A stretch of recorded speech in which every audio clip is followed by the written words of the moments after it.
মায়েরা আর একবার হলো ধরে দাও। হ্যাঁ, ও হস্ত বন্ধনে নম শুভ বিবাহ প্রজাপতি ঋষি নম নমস্তুতে। ও মা মনসা দেবী নম নমস্তুতে।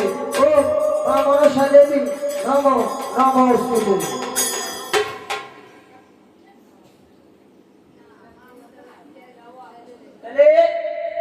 এবার হস্তবন্ধন খুলে দাও। ওরা তো এবার সিঁদুর দান করো।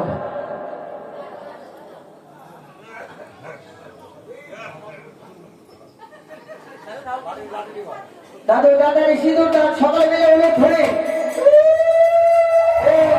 সিঁদুর দান নব নমস্তুতে। ও সিঁদুর দান প্রজাপতি ঋষি নম নমস্তুতে। দাদু আমি যাহা যাহা বলিব তুমি ঠিক তাহা তাহাই বলিবে। এই খোকা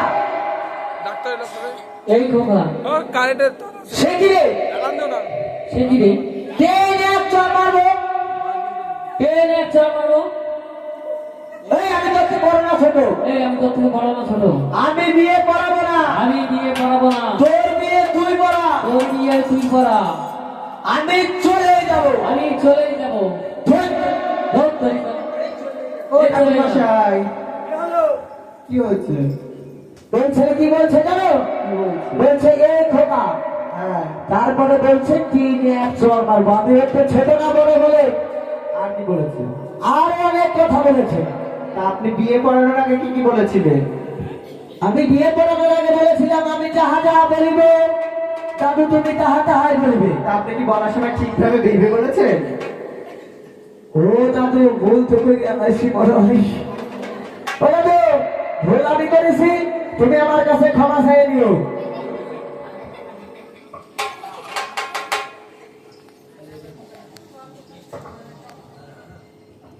ও নম নম সাদা মিষ্টি নম। ওটা আমি খাবো। ও নম নম কালা মিষ্টি নম। ওইটা আমার বউকে দেবো। ও নম নম কাঁচাগোল্লাই নম। ওইটা এই বরযাত্রীতে দেবো। ও নম নম শুকনো শিরাই নম। ওইটা ঠাকুরের ঝোলাই দেবো। তুমি উঠাই তো ও ঠাকুরমশাই কি হয়েছে? কি হয়েছে মানে? কি? ওনার যেই বলেছি সাদা মিষ্টি নেব, হ্যাঁ, বলছে আমি খাবো। ভালো কথা। কালো মিষ্টি বলতে দেবো। আরো ভালো কথা। কাঁচা গোল্লাই এই বরযাত্রীকে দেবো। বন্ধ থেকে না খেয়ে বাড়ি যাবে? আর আর কি বলেছে জানো? আর কি বলেছে? যখন বলিস শুকনো ছিড়াই দাও, বলছে ওটা ঠাকুরের ঝুলা। শুকনো ছিড়া বলবো। এটা বলেছে। শোনেন, হ্যাঁ আপনার ওই ঝুলাতে হ্যাঁ কিসব পুঁথিপত্র থাকে না? হ্যাঁ সেতে বই খাতা আছে। তা মিষ্টি দিলে মিষ্টির রসে যদি ভিজে নষ্ট হয়ে যায়, হ্যাঁ ওর জন্য আমাদের ছেলে বলেছে শুকনো চিড়ে দেবে। ও বেশ তাহলে। আর আপনার জন্য হ্যাঁ ওই বাথরুমের পাশে রান্নাঘর দেখতে পাচ্ছেন? হ্যাঁ ওই রান্নাঘরে আপনার মুখের সাইজের এত বড় বড় মিষ্টি তৈরি হচ্ছে। তাই নাকি? হ্যাঁ। বেশ তাহলে আমি এবার বরণ করে দিই। হ্যাঁ, বরণ করুন।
মিষ্টি খাবে। এই নাও দাদু, তুমি সাদা মিষ্টি খাও। দাদু হা করো। দাদু মিষ্টি আছে নাকি দেখো, দেখে নাও। মিষ্টি আছে তো, ভালো মিষ্টি বানায়, খাইতে আছে। এলে দাদু সাদা মিষ্টি খা। আমি খাই না মারবো।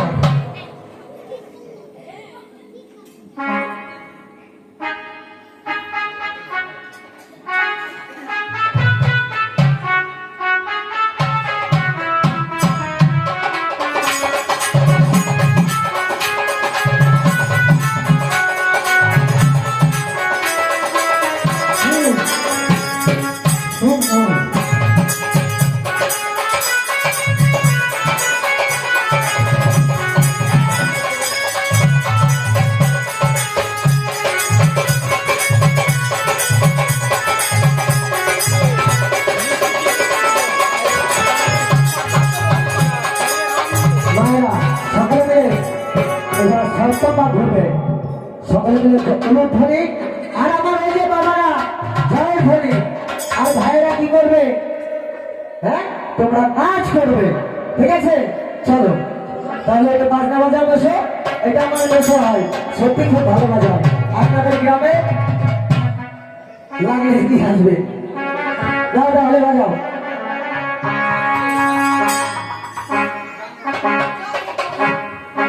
মাস্টার মশাই একটু আসরে আসবে।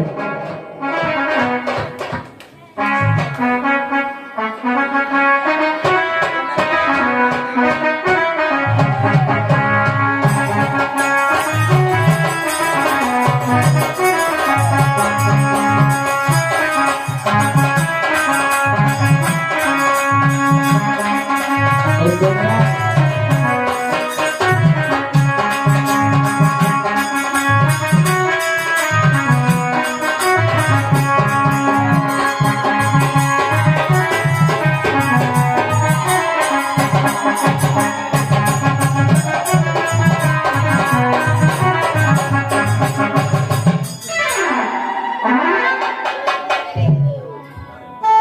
ও তোমরা জয় দাও জয় সকলে মিলে উলুধ্বনি জয় বাজাও। দাও গো, দেওয়ার বরণে তুমি জয় দাও।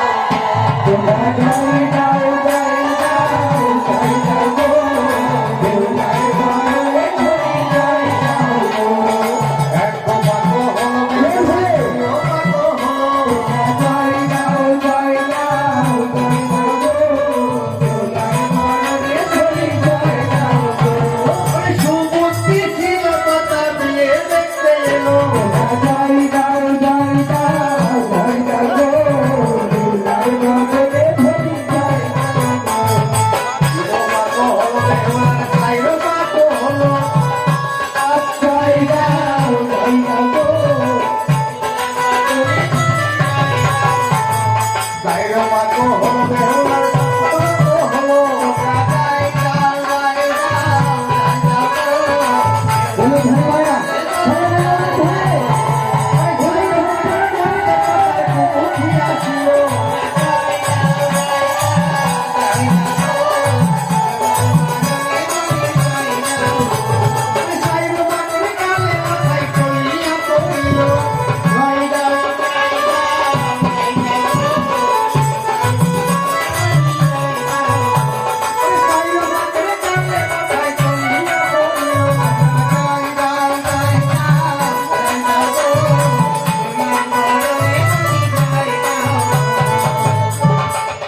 মা পদ্মা দেবী যখন প্রতিষ্ঠিত তাকিয়েছে, কলাতলায় টলে পড়ে গেছিল।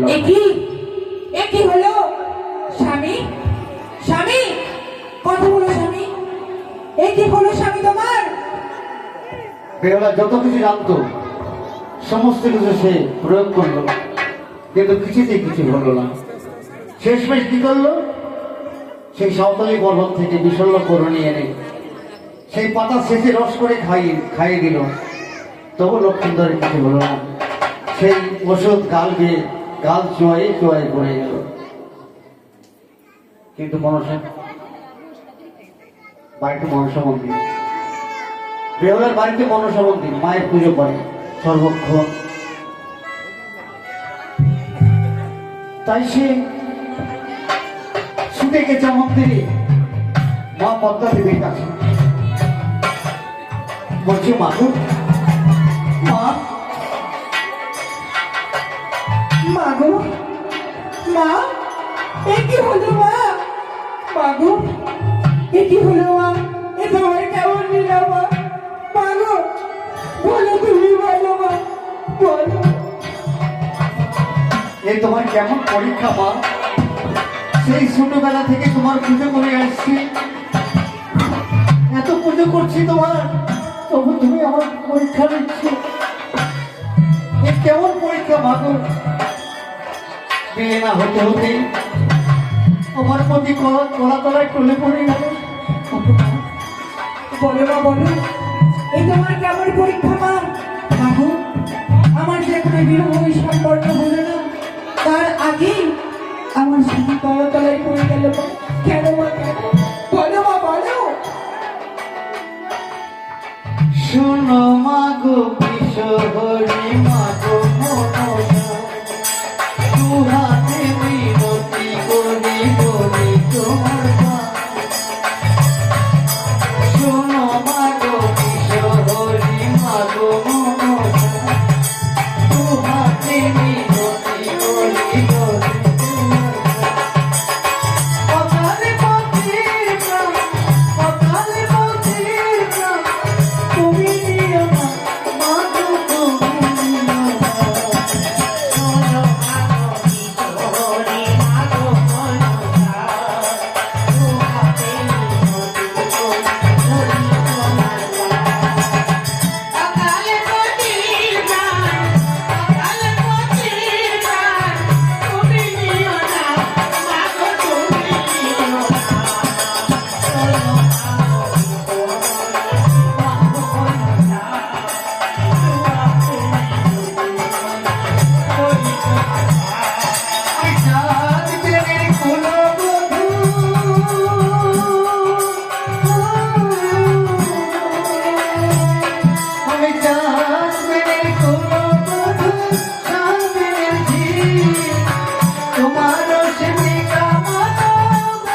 বিহুলা ও মা। বিহুলা, মা কেন তুমি কান্নায় ভেঙে পড়েছো বিহুলা? ও মা, মা গো, মা আমার যে এখনো বিবাহ সম্পন্ন হলো না মা, কিন্তু তার আগে আমার প্রতি গলায় ধরে বলে কেন মা, বলো মা কেন? বিহুলা, মনে পড়ে তোমায় আমি বলেছিলাম যে তুমি তোমার স্বামীর প্রাণ রক্ষা করতে পারবে কিনা? সেই জন্যই এই কলা তলায় আমি তোমায় কঠিন থেকে কঠিনতম পরীক্ষা নিচ্ছি বিহুলা। ও মা, এটা আমার কেমন পরীক্ষা মা? মা গো, বলো। সেই শিশুকাল থেকে মা, সেই তো পরীক্ষা দিতে দিতেই আসছি মা। আরে কত পরীক্ষা নেবে মা তুমি মা, বলো মা বলো। বিহুলা, তুমি যে ধরাধামে সৃষ্টি হয়েছে আমারই কারণে, তাই শত থেকে শত পরীক্ষা তোমায় দিতে হবে। কিন্তু তুমি ভেঙে পড়ো না সত্যি, আমার আশীর্বাদ সবসময় তোমার মস্তকে থাকবে। তুমি তোমার স্বামীর প্রাণ রক্ষা করতে পারবে কিনা সেই জন্য আমি পরীক্ষা করছিলাম। বিষ প্রয়োগ করেছি লক্ষ্মীন্দরের উপরে। এই নাও, আমি তোমার স্বামীর প্রাণ ফিরিয়ে দিলাম। তোমার যে এখন সপ্তম পাক পরিক্রমা হয়নি বিহুলা, যাও তুমি তোমার সপ্তম পাক পরিক্রমা করো। বিশ্ব লক্ষ্মীন্দর, একটিবার নয়নে তুমি চেয়ে দেখো, কোটি কোটি লক্ষ্মীন্দর, ওই দেখো বিহুলা, লক্ষ্মীন্দর জীবন দান পেয়েছে। বেশ মা বেশ, মা গো, তোমার আশীর্বাদ যেন মস্তকের উপর থাকে আর সর্বদা যেন তুমি তোমার আশীর্বাদ সবসময় মাথার উপর দিও মা। এবার তুমি সপ্তম পাক পরিক্রমা করো। ও তোমরা জয় দাও, জয় দাও, জয় দাও গো, বিহুলার বরণে তুমি জয় দাও।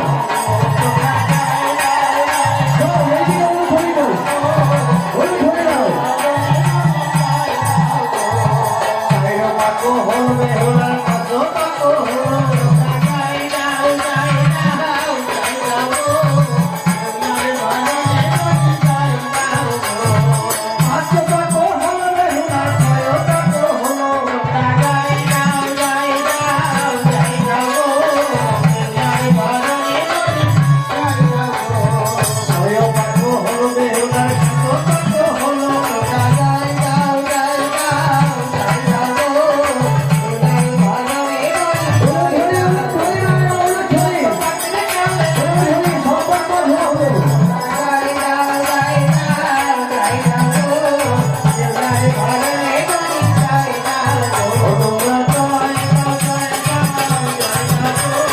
বিহুলার বরণে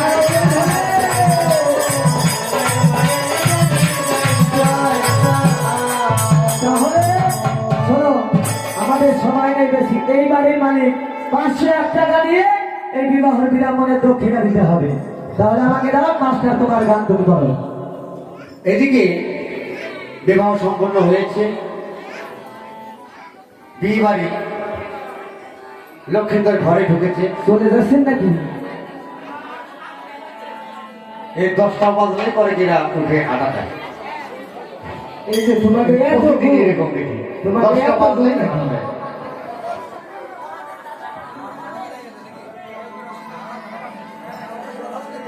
আর 1 ঘন্টা থাকলে কি হতো? না না, শোনো মারা, এই যে কয়জন আছেন তারা যাচ্ছে, যা আপনাদের বাড়ি কাজ আছে মনে হয়, কিন্তু একদিন হয়তো আপনাদের কাজ বন্ধ হবে। ও মা, আমরা কিন্তু বাবা আর কালকে আসবো না। হয়তো সামনের বছর বেঁচে থাকলে আসবো কিনা জানি না, কারণ কারোর কোনো গ্যারান্টি নেই মানব দেহে। তাই বলি কি, একটা দিন, আমরা তো অনেক দূর থেকে এসেছি, একটা দিনে অনন্ত সময় দেন। আমার ঘরে যা করি সেটা দেখেন না একটু। তাই আজ পুত্রবধূ পুত্রকে নিয়ে 4 শতকর ঘরে ফিরেছে। সনকা রানী পুত্রবধূকে বরণ করার জন্য বরণডালা সাজিয়ে দক্ষিণা করে নিয়ে এসো।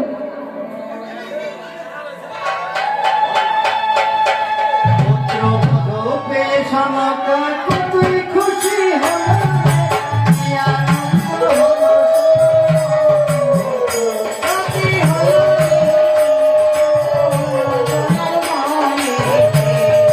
মন্দ বাজে সনকা বধূ বরণ করে, কি আনন্দ হলো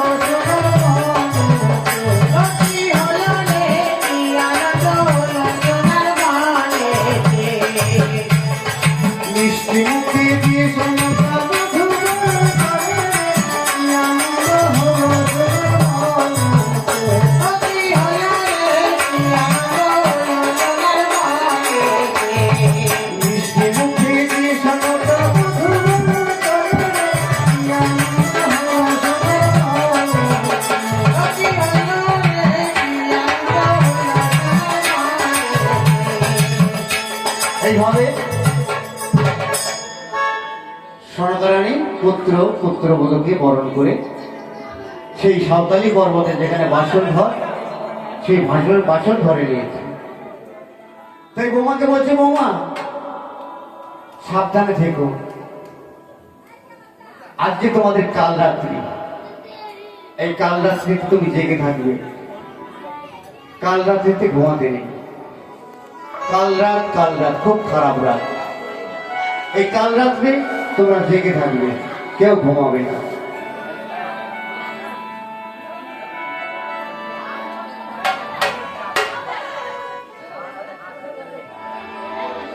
তাই বাসর ঘরে সমস্ত কিছু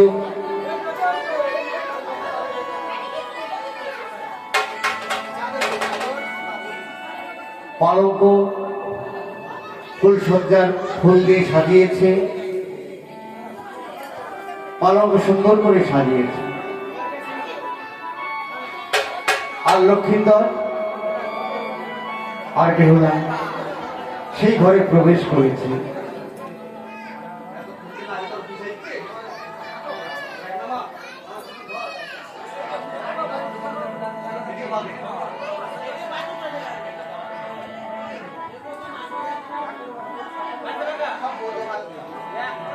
তাই লক্ষ্মীন্দর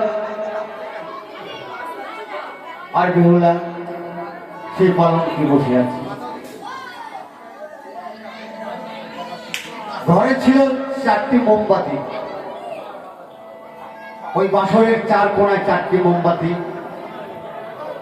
লাগিয়েছে।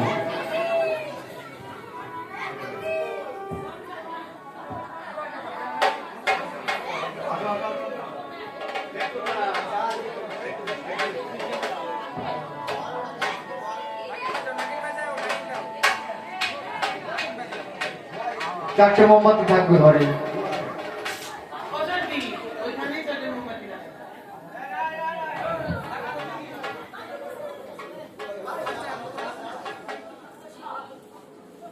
তাই আজ কি করেছে, মা পদ্মা দেবী এক এক করে নাগবান পাঠাচ্ছে, কিন্তু কোনো নাগ তাকে দংশন করে ফিরে আসতে পারছে না। সমস্ত নাগ তারা ফিরে আসছে। মা পদ্মা দেবী করলো খুব চিন্তা। যত নাগ ছিল, অষ্টনাগ পঞ্চনাগ সমস্ত নাগদের পাঠিয়েও কোন কাজ সফল হলো না। মা খুব চিন্তায় পড়ে গেল। এবার কাকে সে লক্ষ্মীকে দংশন করার জন্য পাঠাবো।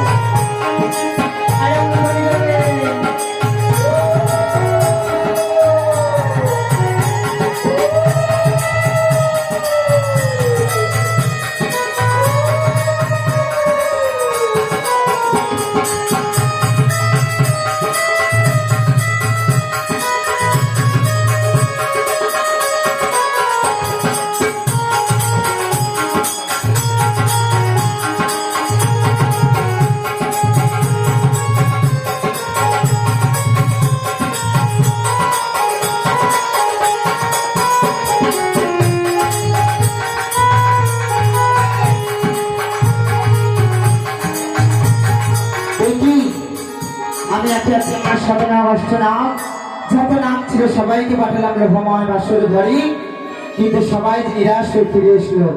এখন আমি কি করি, কোথায় যাই? বেশ, আমি একটি নেতানকে ডেকে দেখি। দিদি নেতান, কোথায় তুই নেতান? বল বোন পদ্মা। নেতানি নেতান বল। আমি একে সাধনা অষ্টনাগ আমার যত নাম ছিল সবাইকে পাঠালাম লোভময় বাসর ঘরে, সবাই নিরাশ হয়ে ফিরে এসলো। এবার আমার উপায়? ও এই কথা। শোন পদ্মা, তোর এখনো একটি পুত্র আছে, তুই এক্ষুনি ছুটে যাবি সেই কালিদাহে, পুত্র কালিও কালিও বলে ডাকবি, দেখবি তোর সেই পুত্র তোর বিপদ থেকে রক্ষা করবে পদ্মা। বেশ, আমি মরতে যাবো সেই কালীবাহে।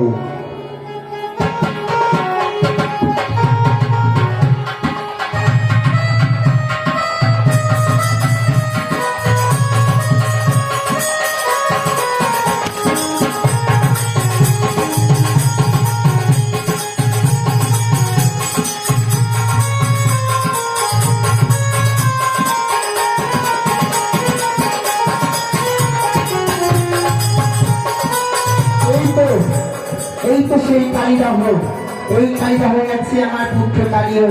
বেশ, আমি দিবস স্মরণ করি তাকে। কোথায় আছে পুত্র কালীয়? কালীয়,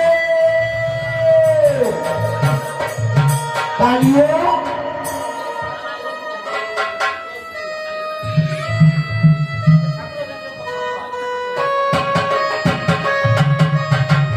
কালীয়, এসো, এসো, তোমায় মাস তোমায় স্মরণ করছে কালীয়। এসো পুত্র কালীয়।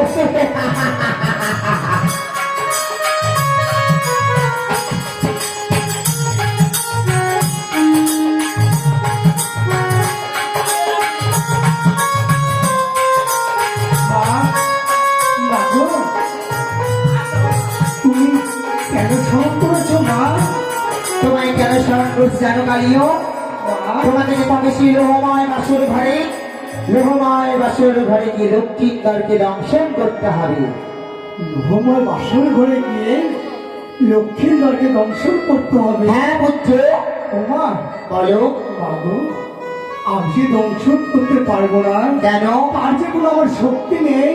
কেন পুত্র? ও মা, মাগো, তাপর যুগে যে শ্রীকৃষ্ণ আমার মস্তকের উপর নৃত্য করে যে আমার সমস্ত বিষ হরণ করে নিয়েছে মাতা, আমি পারবো না মা। বেশ, এই মুহূর্তে তুমি আমি 80 বিষ প্রদান করব। এই বিষ নিয়ে তুমি স্বর্গমর্ত পাতাল ত্রিভুবন জয় করবে কালীয়। এই নাও, এই নাও সেই 80 বিষ। মাগো, দাও তবে তোমার হে 80 বিষ।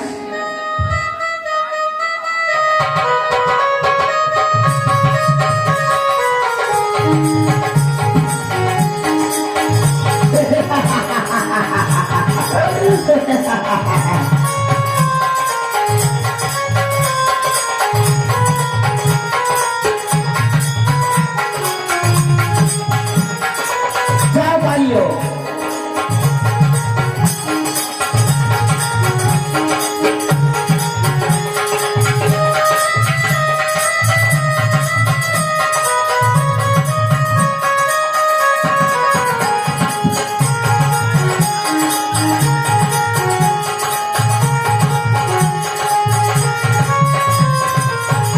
আশুতোলা বিষ নিয়ে এসে কালীয় না সেই সকালে পর্বতে গিয়ে ওরে ওরে না মায়েরা। পর্বতে গিয়ে সেই বাসর ঘরে চারদিকে ঘুরছে, কিন্তু যাবার কোনো পথ পাচ্ছে না। কি করে সে যাবে? কোনো পথ পেল না। তাই পুনরায় আবার ফিরে মায়ের কাছে এসেছে।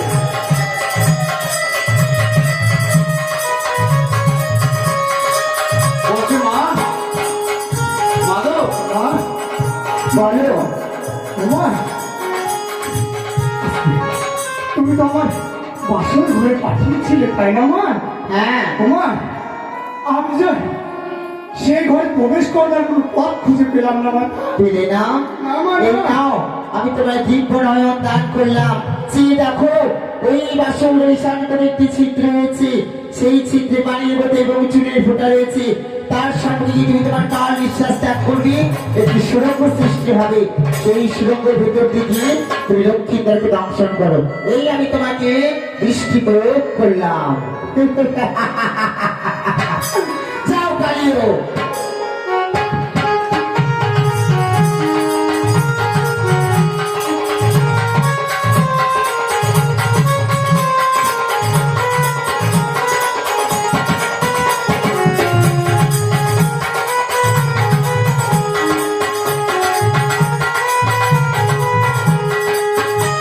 কালীয় ঈশান করে গিয়ে দেখতে পাচ্ছে যে জনের গাছ, সেই জায়গাতে কি করেছে? বিষ নিঃশ্বাস ত্যাগ করেছে। যখন বিষ নিঃশ্বাস ত্যাগ করেছে, সেইখান দিয়ে একটি ছিদ্র বেরিয়েছে। পানের মুখা সরে গেছে। পানের মুখা সরে গিয়ে একটা ছিদ্র বেরিয়েছে।